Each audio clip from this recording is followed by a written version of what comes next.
Subscribe to the channel right now so you don't miss a single story of justice, absolute power, and epic revenge. The heiress's revenge. The lioness's roar.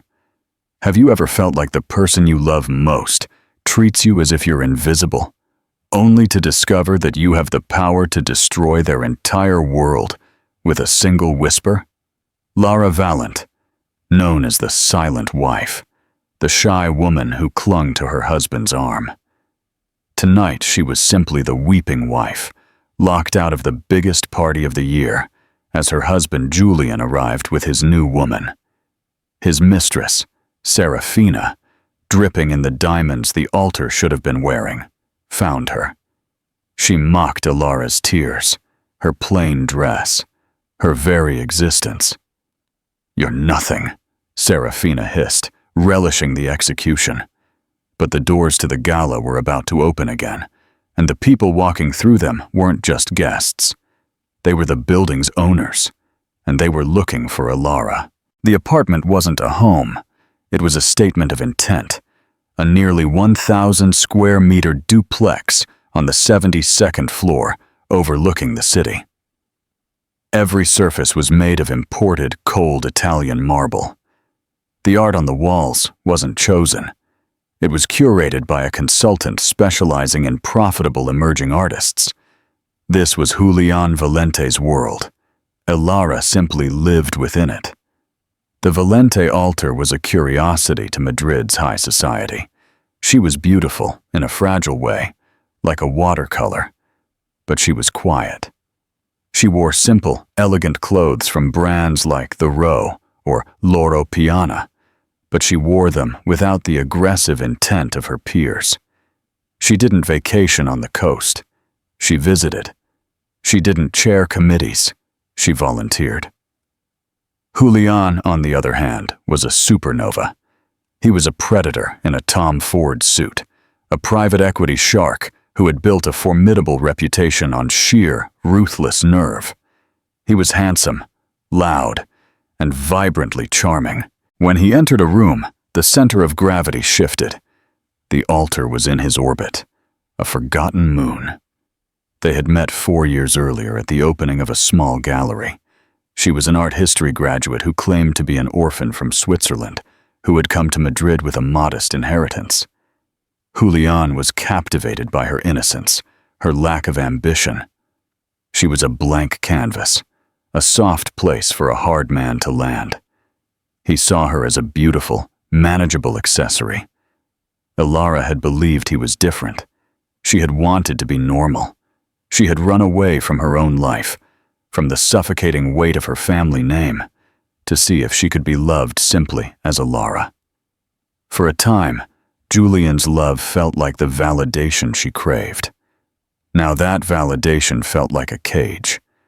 Tonight was the most important night in their world, the Metropolitan Legacy Ball, the Prado Gala, as the public knew it. But for this private subset, it was the ultimate coliseum of power. Getting a ticket was one thing. Being seen was everything. Lara stood in her cavernous, all white-on-white dressing room, her fingers tracing the fabric of an Alice Place Olivia dress. It was lovely, a deep emerald green silk. She had saved up to buy it from her personal allowance, the generous, conditional stipend Julian provided. He hadn't even looked at it. "Is that what you're going to wear?" He'd asked her that morning without looking up from his Patek Philippe watch as he fastened it. "Yes, you said you liked green," she'd replied in a small voice. "That's fine, Elara, just fine. Try to look less overwhelmed tonight. Serafina Dubo will be there. Her family is old school, and I need this new background to look solid." "Don't embarrass me." Serafina Dubis. The name hung in the air like a toxic perfume. Serafina was everything Elara wasn't. She was loud, tanned, and surgically perfect. Her Instagram was a monument to her own existence, and for the last few months, her name was the one he saw in whispered text messages on Julian's phone. The name linked to late-night dinners with clients and weekend golf trips. Elara wasn't a stupid woman. she was a silent one. There's a profound difference. She had seen the signs, gathered the data, and felt the slow, agonizing death of her marriage. But she was holding on, clinging to the hope that the man she had fallen in love with was still there. "Julian," she said, her voice trembling slightly. "I feel like we haven't connected in a long time. Maybe we could be together like we used to be." Julian finally looked at her. His eyes, the color of a winter sky, were completely devoid of warmth. "The altar," he sighed, the sound of a weary man. "Tonight isn't about us. It's about my career. It's about my future. You can just play the part for one night. Smile, look pretty, and don't talk to anyone important about art history. God." He adjusted his lapels and left, leaving her standing in the cold white mausoleum of her dressing room. The emerald dress suddenly looked cheap and childish. She was the invisible wife, a ghost in her own multi-million-euro life. And tonight, she was already crying long before the first glass of champagne was poured.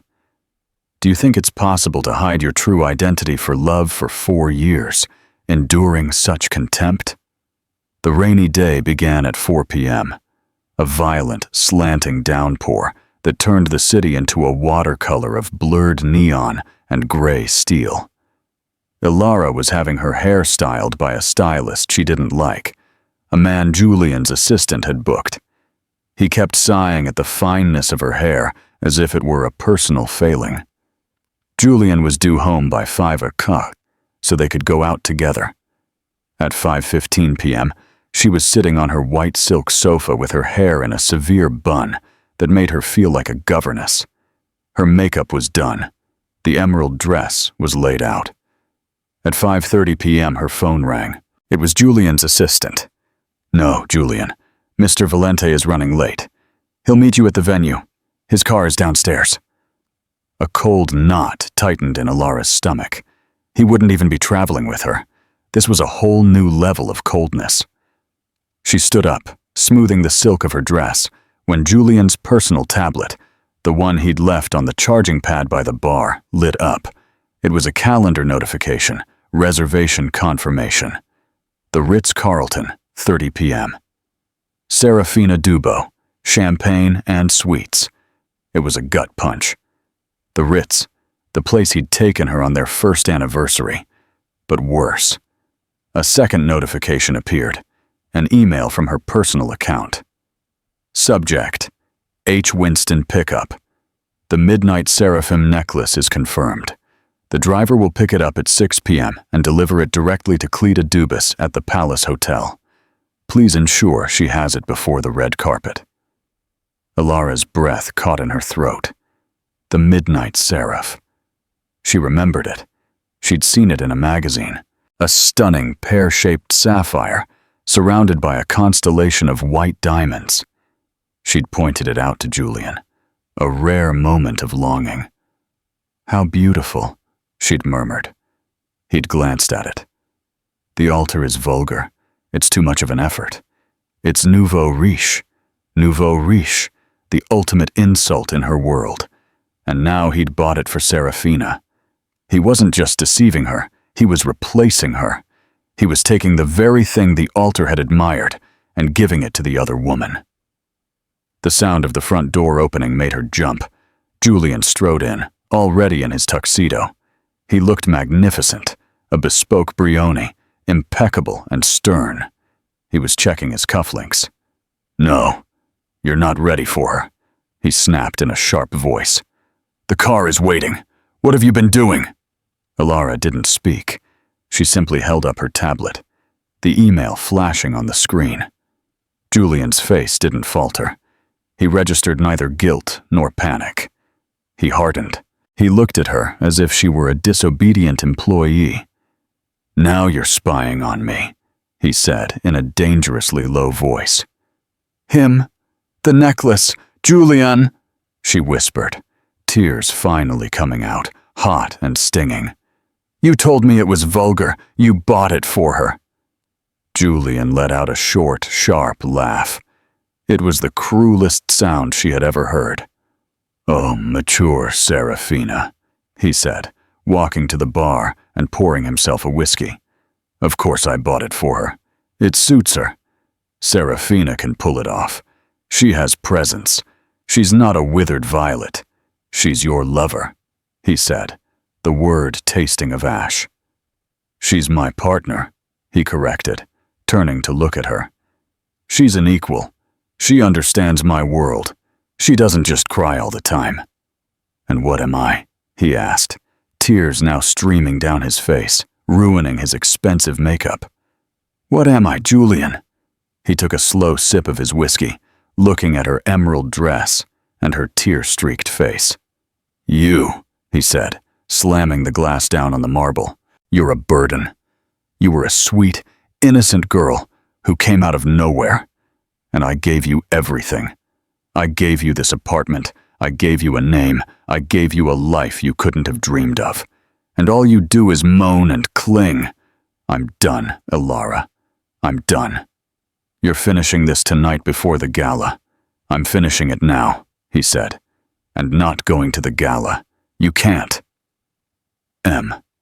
He pointed to his face, a mask of smudged mascara. "You'd embarrass me. But my ticket," she whispered, horrified. "It's in my name, Julian. You can't." "I simply can," he said simply. "Serafina is my guest. I've already arranged it with the committee.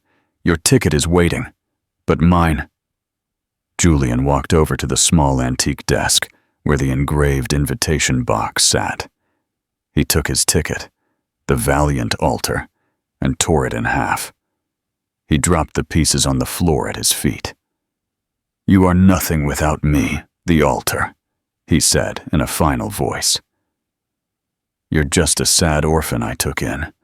Now I have to go. Serafina's waiting for me. Don't be here when I get back. My lawyer will send you a compensation package. It'll be adequate." He buttoned his jacket, adjusted his bow tie in the hall mirror, and walked out the door. The click of the lock echoed in the silent, cavernous apartment. The altar sank into the ground, her emerald dress piled up around her.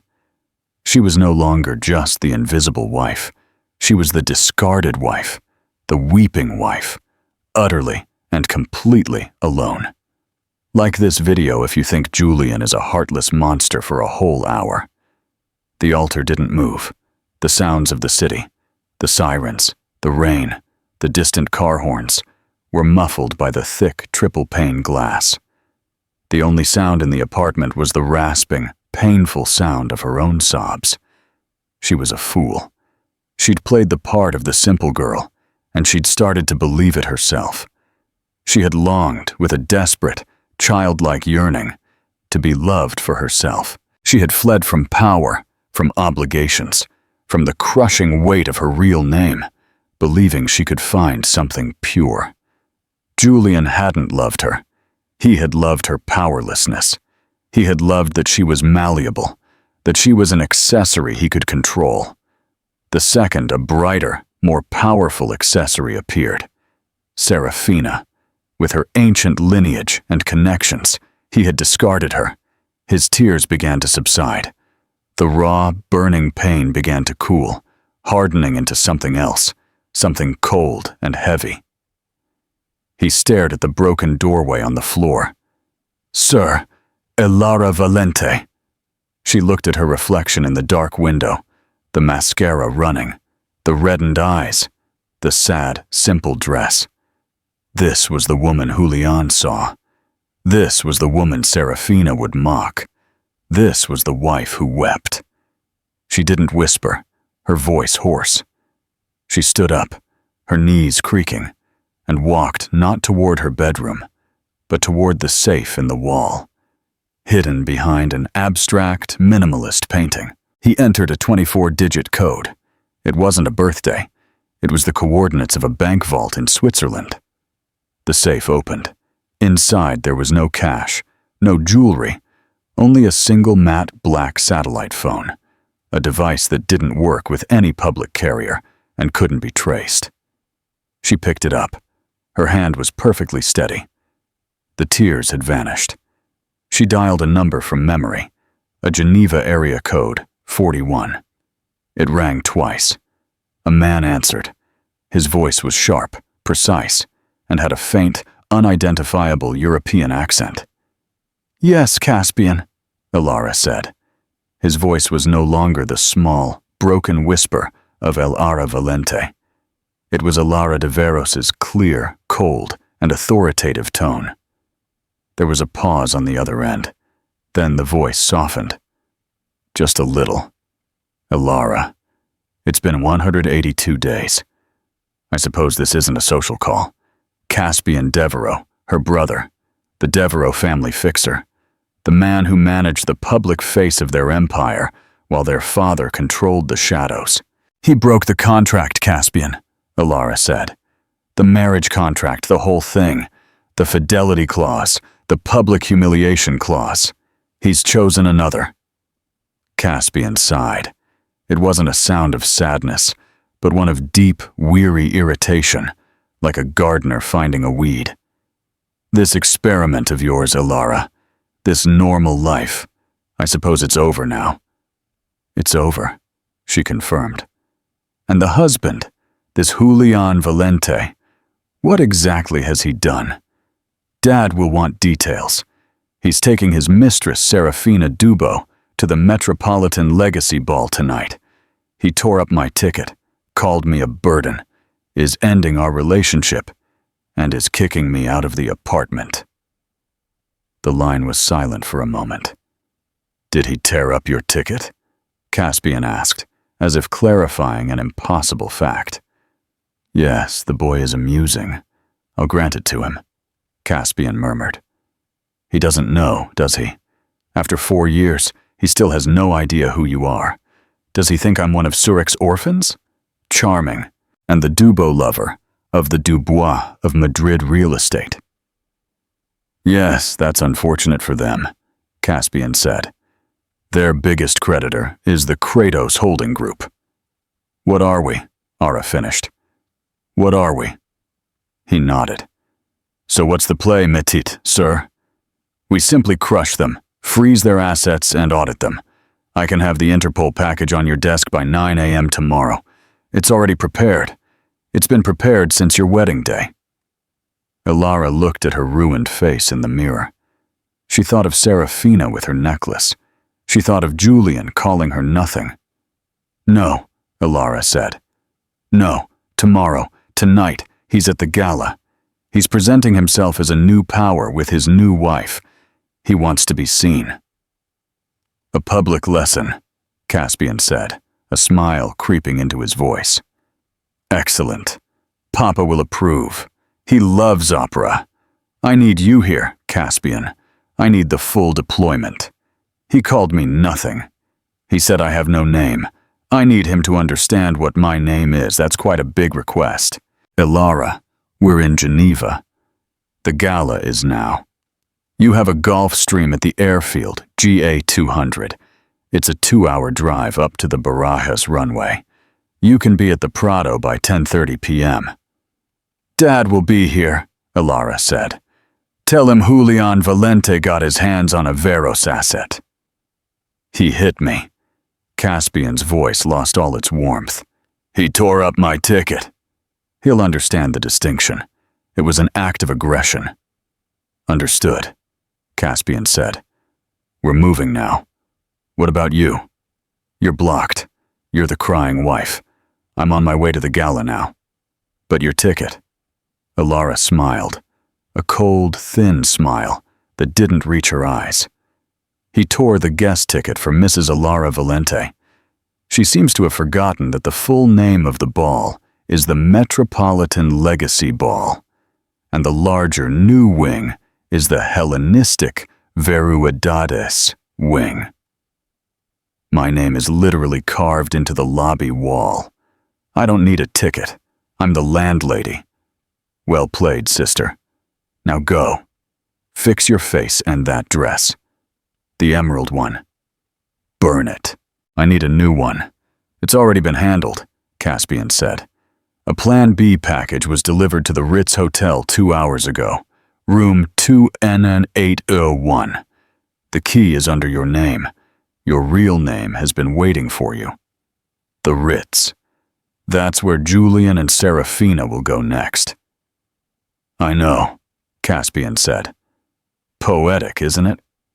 Now tell. It's time to stop being Elara Valente. It's time to be Veru's Lara again. And we're disappointed.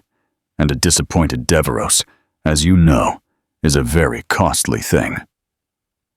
The line cut out. The Lara went into his bathroom. He scrubbed the ruined makeup off his face. He took his hair out of the stern bun, letting it fall. He had finished crying. The curtain was rising. What would you do if you had the backing of the most powerful family in the world? After being humiliated like that, the steps of the Prado Museum were a war zone of flashing lights. Paparazzi shouted names. Fashion correspondents, dressed in avant-garde outfits. They spoke in panting superlatives. This wasn't just a party. It was the confluence of every current of power in the world. Hollywood, technology, politics, and most importantly, old and new money. A black-on-black Cadillac Escalade pulled up. The door opened, and a handmade leather shoe clicked onto the rain-slicked pavement. Julian Valente stepped out. He looked every inch like the king he aspired to be. He smiled with a flash of white teeth and turned to offer his hand. Out came Serafina Dubo, a vision in scarlet, a custom Dior gown that was less a dress and more a sculpture, clinging to her body in a way that screamed, "Look at me!" And around her neck, glittering under the camera flashes, was the midnight seraph necklace. The pear-shaped sapphire rested perfectly in the hollow of his throat. He was triumphant. "Julian Valente, Serafina Dubois!" shouted the photographers. Julian placed an owner's hand on the small of his back. "Ubas is a very close friend and business partner," he announced to a reporter. "We are celebrating the launch of our new joint venture." "Where's your wife, Julian?" shouted a gossip columnist. Julian's smile didn't waver. "My wife, Elara, isn't feeling well tonight. Please send her apologies." Serafina strutted. She leaned into the microphone. "Elara is just very sensitive," she cooed, her voice dripping with fake sympathy. "The pressure of an event like this is too much for some people. We just want her to rest." They were the picture-perfect power couple, the ruthless financier and the old money heiress. Inside, the gossip was already electric. "She really did," one socialite whispered to another over a glass of champagne. "She left Elara and brought her over." "Honestly, she's an improvement," the other replied. "Elara was a bore." She had nothing to say. Serafina, at least, knew how to play the game. Julian and Serafina made their way through the reception line. They passed through the Great Hall and entered the main party, held as always in the impressive expanse of the Temple of Devad. Serafina was giving an audience, her voice loud and bright. "Oh," this old thing laughed, touching the necklace. Julian insisted. "She has the most exquisite taste." He said she saw it and just screamed. Serafina said she had never seen a piece of jewelry fit someone so perfectly. She scanned the room.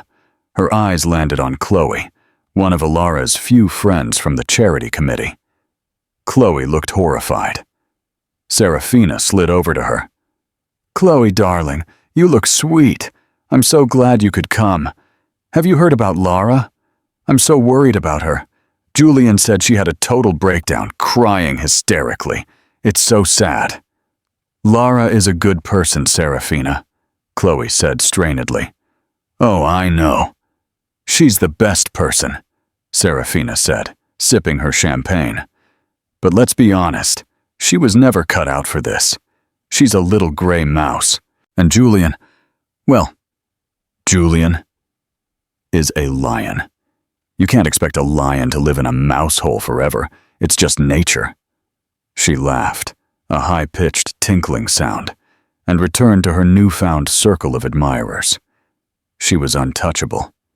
She had the man, she had the necklace, and she had the spotlight. Julian, looking at her, felt a surge of pride. He had made the right decision. He had rid himself of his burden. The future was his. The party was in full swing. The theme was golden empires, and the room was a sea of gold, bronze, and diamonds. And then the wedding coins arrived. Elara didn't use the front steps. She didn't walk the red carpet. She used the private entrance for patrons, the one that opened directly into the museum's curatorial wing.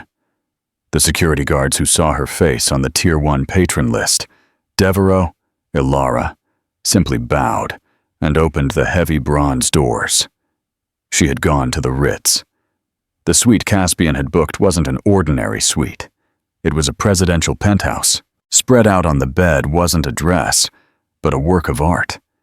It was a custom-made schiaparelli, black velvet, so dark it seemed to absorb the light.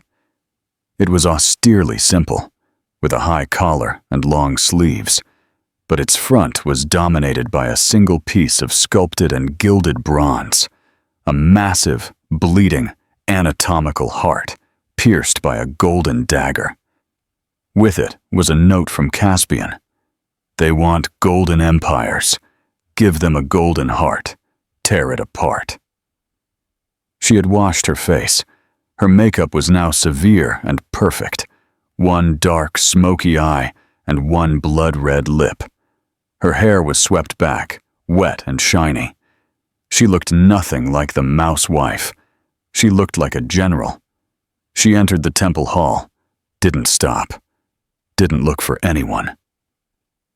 She walked straight to the bar, her heels clicking sharply and audibly on the stone floor. She ordered a glass of water. The music didn't stop, but a dozen conversations did. Who's that? That Elara Valente. My God, that dress is a Stradivarius. Julian saw her first. Her glass of whiskey stopped halfway to her lips. Her blood ran cold. It wasn't just that she was there. It was how she looked. The withered violet was gone. In its place was this creature, this woman in an impossible, terrifying pose. Then Serafina saw her. Serafina's triumph instantly turned to acidic rage. How dare she? How dare this pathetic, whiny little wife show her face here looking like this? Excuse me, my dears, Serafina said to her group. I see a little mouse has lost its way. I must go and exterminate it. She took a chilled glass of champagne from a passing waiter's tray and stalked along the floor. Julian, frozen, tried to say, Serafina, no. But the words wouldn't come. Elara was staring at the hieroglyphs, ignoring the whispers. Elara, my dear. Elara turned slowly, looked Serafina up and down. Her eyes rested for a moment on the midnight seraph necklace. Serafina, Elara said in a low, cold, contracted voice. That necklace is lovely. It's a bit of a stretch, but it suits you. Serafina's face tightened. She'd been quoted perfectly. This wasn't the weepy woman from the apartment. You're very nervous, Serafina, he hissed softly. Julian told me you had an episode. You should have stayed home. You look positively skeletal. That dress is vintage, like from a thrift store. It's Schiaparelli, Lara said simply. Oh, one of her experiments, I suppose, Serafina spat out. She was losing control. This woman wasn't backing down.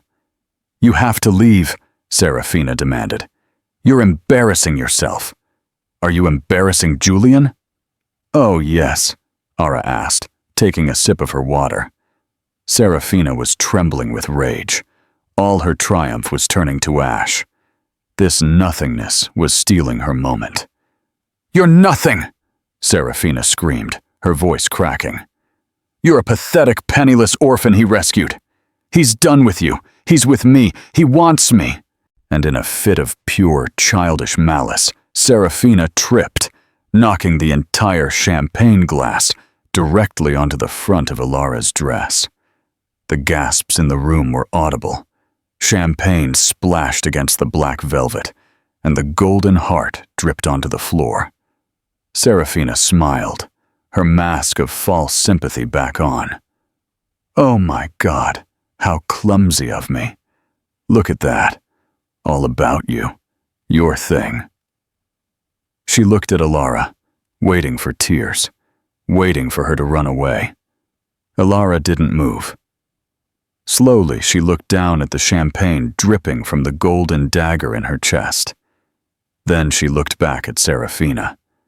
She wasn't angry. She wasn't sad. She seemed bored. "That was a mistake, Serafina," Elara said in a calm voice, but one that could be heard in the sudden silence. "It was," Serafina sneered. "What are you going to do, Lara? Cry. You have no money, no husband. You're finished." "No," said Lara, putting down her glass of water. "You're finished," as if it were a sign. The enormous 6-meter-high doors of the great hall, which had been closed for an hour, were opened by museum security. The music stopped. The chatter died away. Everyone turned toward the door. Such a late arrival wasn't just unusual, it was impossible. The doors were sealed at 8:30 p.m. The event's hostess, the formidable Mrs. Althorpe, a woman who inspired more fear than Anna Winter, was known for turning away billionaires for arriving 5 minutes late. But the doors were open. In the doorway, silhouetted against the light from the great hall, stood 3 men.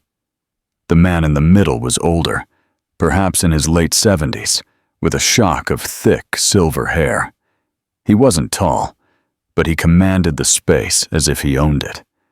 He wore a simple, perfectly tailored Brioni dinner jacket. He radiated an authority so profound, it was almost a physical force.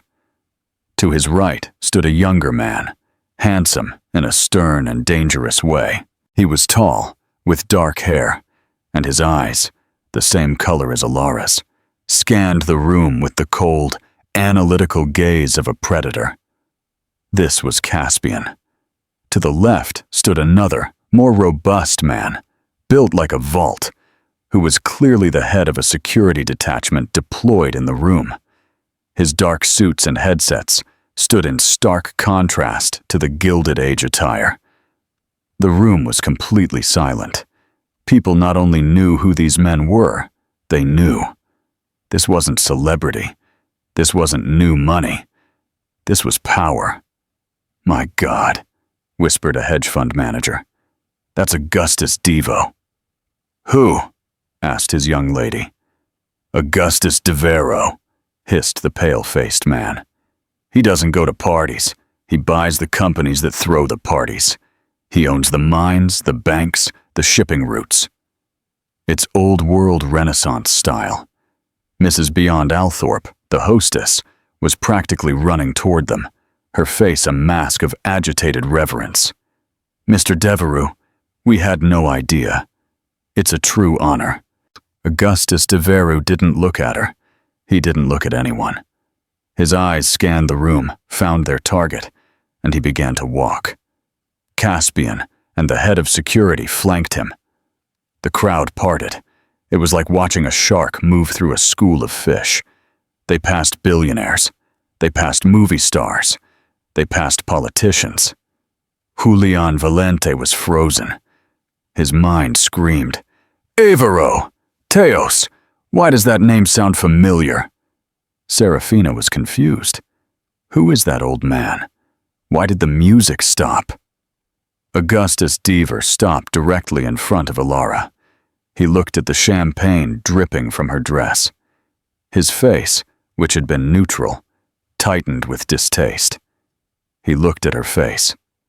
Elara, my child, he said, his voice a low growl that echoed through the stone floor.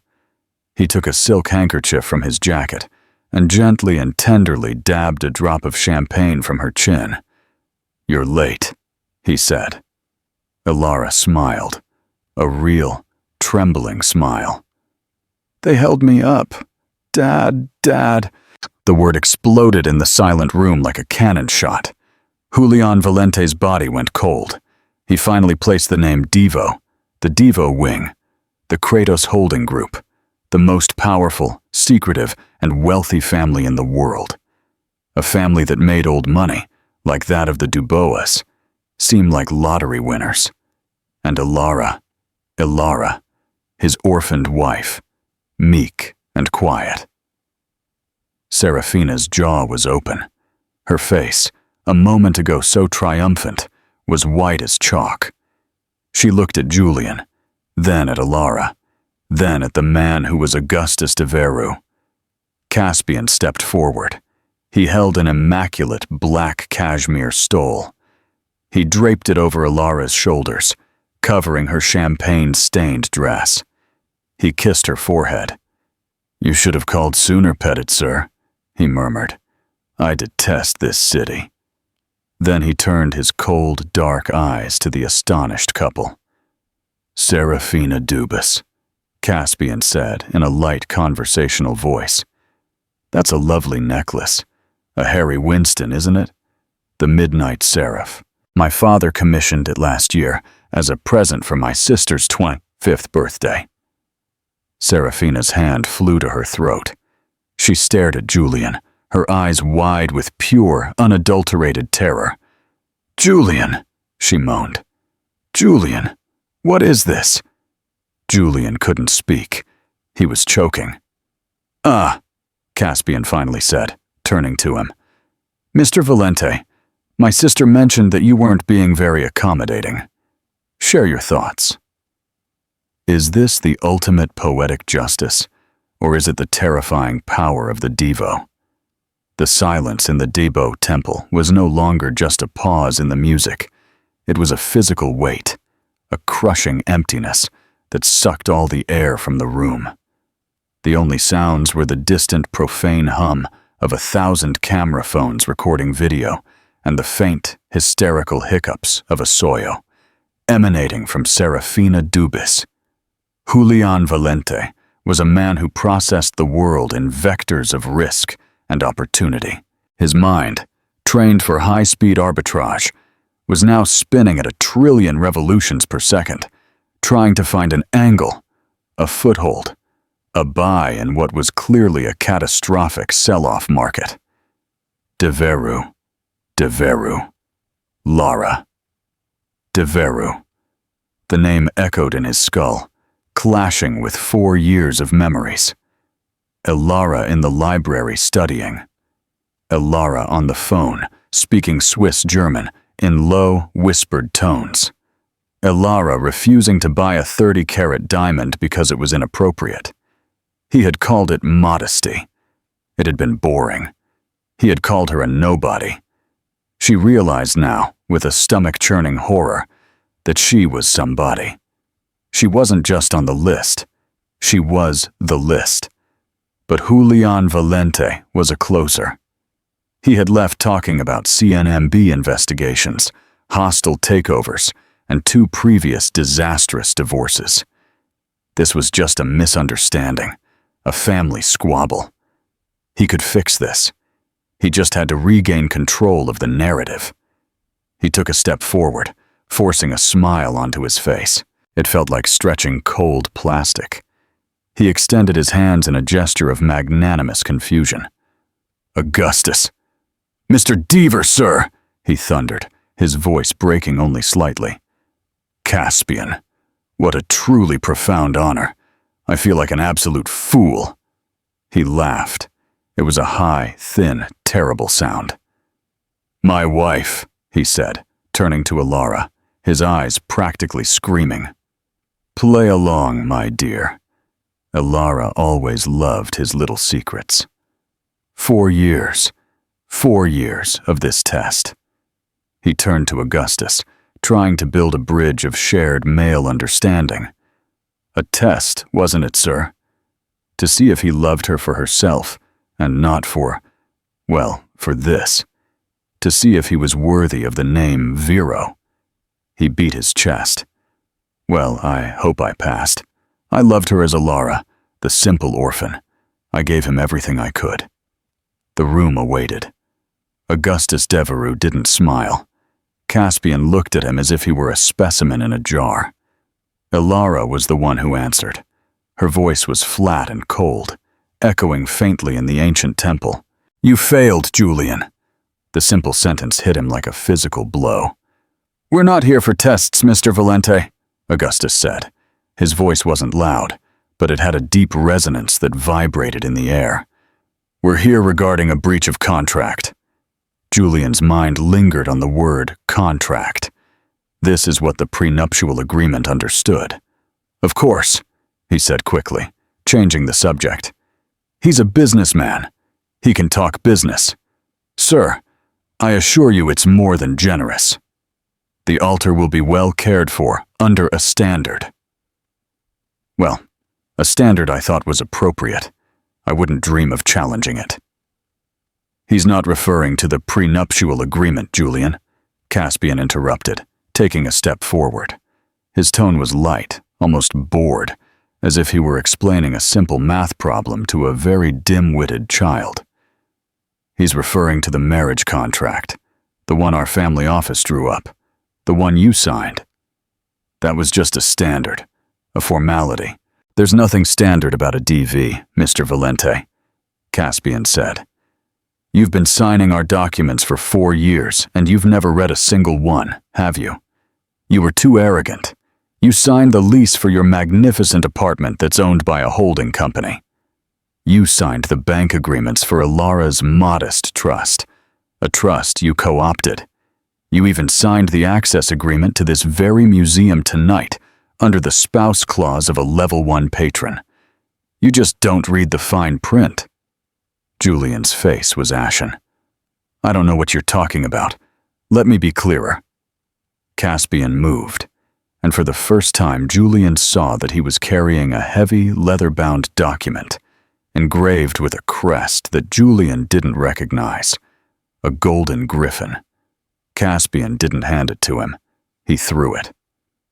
The heavy briefcase landed on the stone floor at Julian's feet, with a loud, decisive thud that made 3 people in the front row jump. "That," Caspian said, "is the work of your life, or rather, the fraud of your life." "This is slander," Julian shouted, finding himself suddenly overcome with panicked rage. "My fund is one of the best performers in the sector. My books are clean. This is harassment." "Your fund," Caspian said, as if reading from an invisible teleprompter.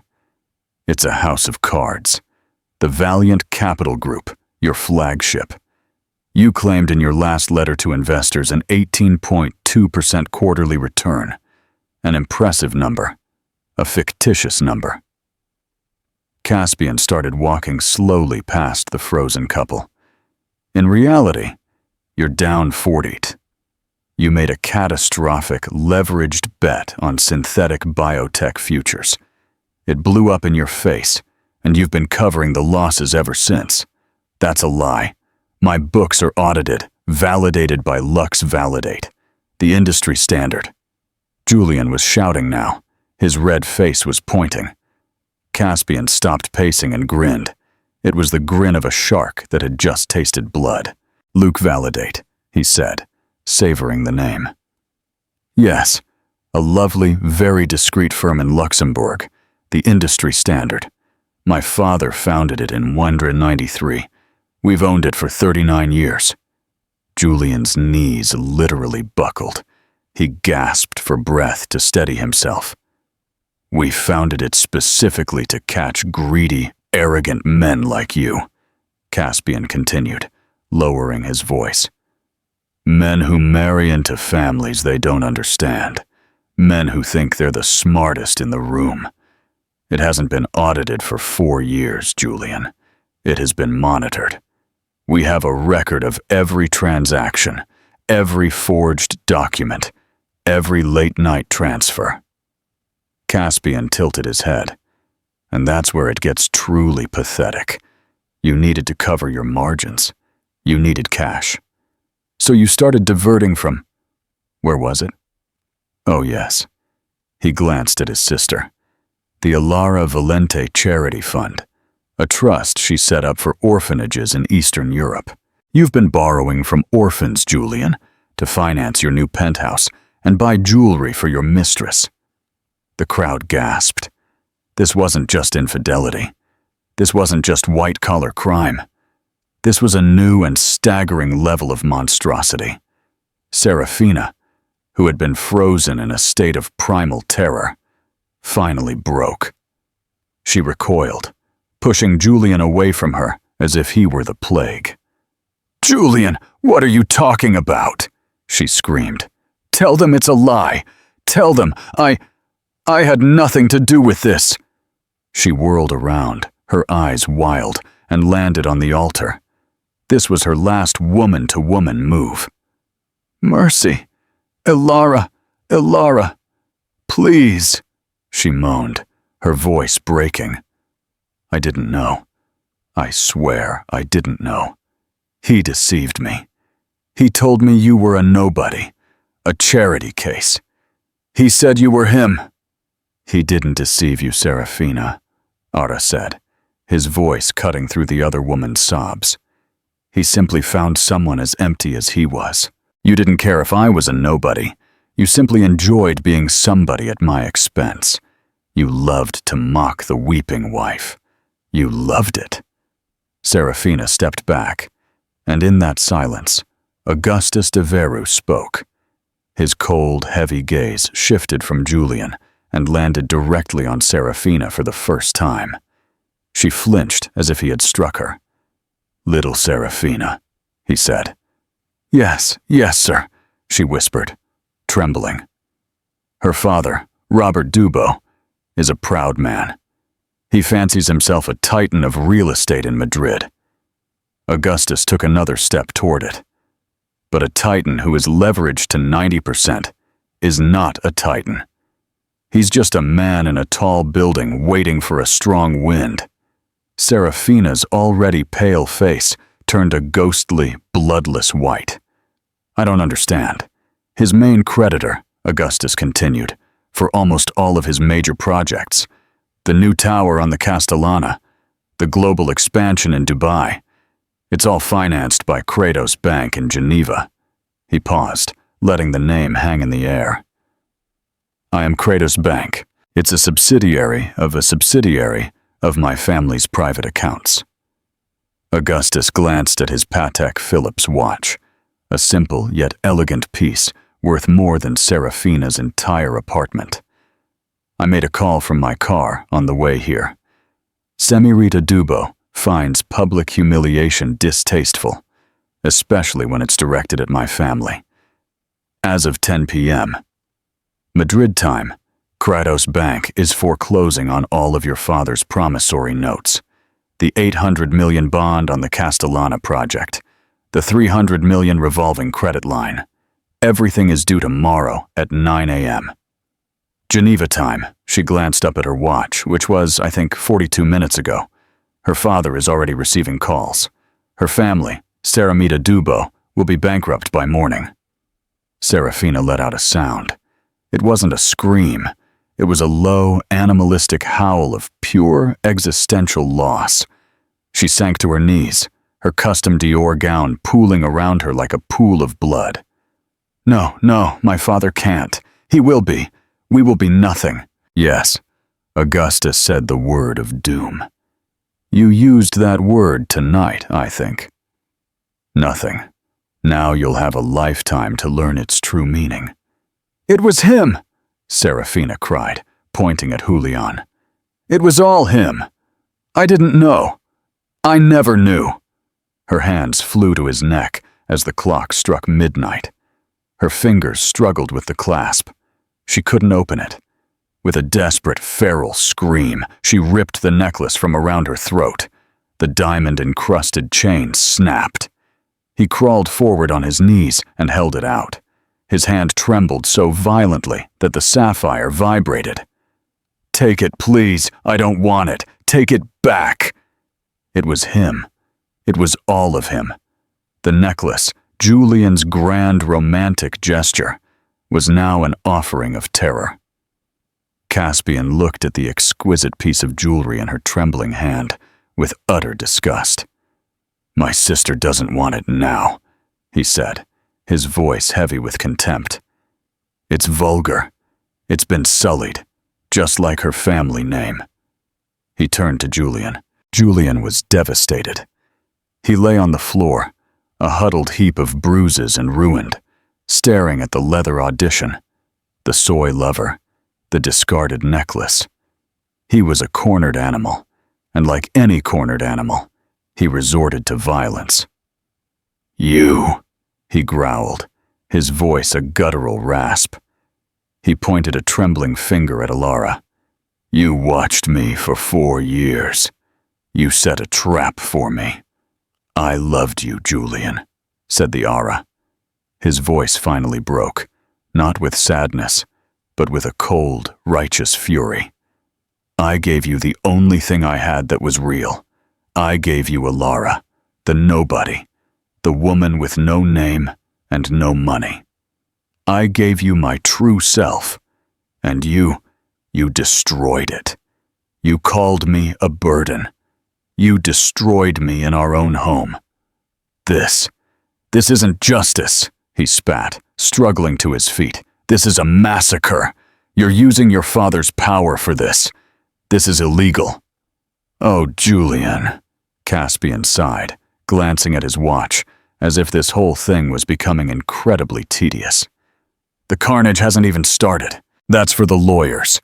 They'll be picking at the bones of your life for the next decade. This is just the arrest." Julian let out a high-pitched, hysterical laugh. "Arrest? They can't arrest me. This is a private party. Why? Adultery? Bad investments? Wire fraud? Embezzlement? 3 counts of conspiracy and multiple violations of the racketeering law?" Caspian counted the charges on his fingers. "You didn't just move money, Julian. You ran a criminal enterprise using my sister's trust as collateral. And the prosecutor at the National Court is an old friend of my father's. He attended my christening. He owes us one." Caspian didn't snap his fingers. He didn't have to. He simply nodded. Once they were near the temple entrance, the crowd parted again. The men who entered this time weren't wearing tuxedos. They were wearing wrinkled government-issued suits. They seemed completely out of place and utterly unfazed by the diamonds and silk. "Agent Thompson, Agent Rodriguez, National Police, Economic Crimes Division," the lead agent said, his voice booming over the silence. He walked past Augustus and Caspian as if they were pieces of furniture. His eyes were fixed on his target, Julian Valente. Julian's world, which had been collapsing in slow motion, was now simply over. "No, Toto, they can't." The agents descended upon him. They were efficient, professional. One grabbed his left arm, the other his right. They spun him around and slammed him against a 4th-century stone pillar. At the NRA, the click of the handcuffs snapping shut was the loudest sound Lara had ever heard. "Julian Valente, you are under arrest." The officer began reciting his rights, his voice a flat drone. "You have the right to remain silent." It was only then, with his hands tied behind his back, that Julian's brain finally, truly, accepted his fate. The boasting, the anger, the fraud, it all dissolved, leaving only the pathetic, terrified child beneath. He turned, his face a mask of pathetic, pleading terror, and looked at Elara. Elara, please don't let them do it. It was a mistake. I love you. I've always loved you. She meant nothing. Serafina meant nothing. It was just him. It was business. Elara, tell them, please. I'll do anything. Elara! Elara! He was crying now. Thick, ugly tears of pure loss. The agent started dragging him, his expensive handmade shoes scraping on the ancient stone. The whole room was watching. Elara looked at this man, this thing, being dragged away, screaming his name. She remembered his words from just a few hours earlier. You're nothing without me, Elara. You're just a sad orphan I took in. Don't be here when I get back. She took 2 steps forward. The officers stopped, respecting the woman who was now the absolute center of power in the room. She leaned close so only Julian could hear her. Her voice was a barely audible whisper. You told me I was nothing without you, Julian. You told me not to be here when you came back. She straightened, her voice clear and resonating once more, a final public judgment. You were right about one thing. You shouldn't have come back. No, he shouted, a raw, animalistic sound of pure, annihilated pride. The officers yanked him back, and he was gone, dragged out of the temple, out of the museum, and out of his life forever. The result was a scene of ruin. Julian was gone. Serafina Dubo was a sooty, catatonic heap on the floor, ignored by everyone. The midnight seraph necklace lay a few feet away, a glittering, priceless piece of trash. Augustus Deal looked around the room. He saw the guests, their phones still out, their faces a mask of shock and astonishment, their expressions icy. Mrs. Altorp, he called. The hostess, who had been hiding behind a sarcophagus, hurried over, pale. Yes, Mr. de Veras. And the entertainment is over, Augustus said. Please restart the music and have someone clean this up. He gestured vaguely to the languid Serafina. My daughter and I are thirsty. He turned to Elara and offered her his arm. Caspian took her other side, placing his own jacket over her shoulders, covering the champagne-stained ski pad. My daughter, Augustus said gently, as the orchestra tentatively began to play a soft violin concerto. Your first act as the new head of the Veris Board of Trustees in Spain will be to select a new wing to sponsor. This one looked around the Temple of Debod. It's starting to feel quite ordinary. Elara looked at her father, and then at her brother. The weeping wife had vanished. The invisible wife had disappeared. I would like that very much, Papa, she said. And the 3 of them, the House of Veru, turned their backs on the disaster and entered the party, not as guests, but as the masters of the night. The whispers that followed them were no longer of pity or confusion, but of pure, unaltered fear and respect. Leona and her pack were home, and so the weeping wife was gone, and Veris's heiress had taken her place. The gala wasn't the end. It was the beginning. Serafina's family was ruined by mourning, and Julian Valente faced a future not in a penthouse, but in a state prison. His name erased from the society pages forever. Elara taught them Madrid's most expensive lesson. Never, ever mistake a quiet woman for a weak one. Sometimes the mouse you mock is just a lioness in disguise, waiting for the right moment to roar. What did you think of Elara's revenge? Was it too harsh? Or did Julian and Serafina get exactly what they deserved? Let us know in the comments below. If you loved this story of drama and righteous revenge, please hit the like button. Share the video with a friend who loves unexpected twists, and be sure to subscribe to our channel for more real-life stories. Don't forget to hit the bell so you don't miss any updates. Would you like me to write a sequel about how the Lara transforms the Veris Empire now that it has reclaimed its true power?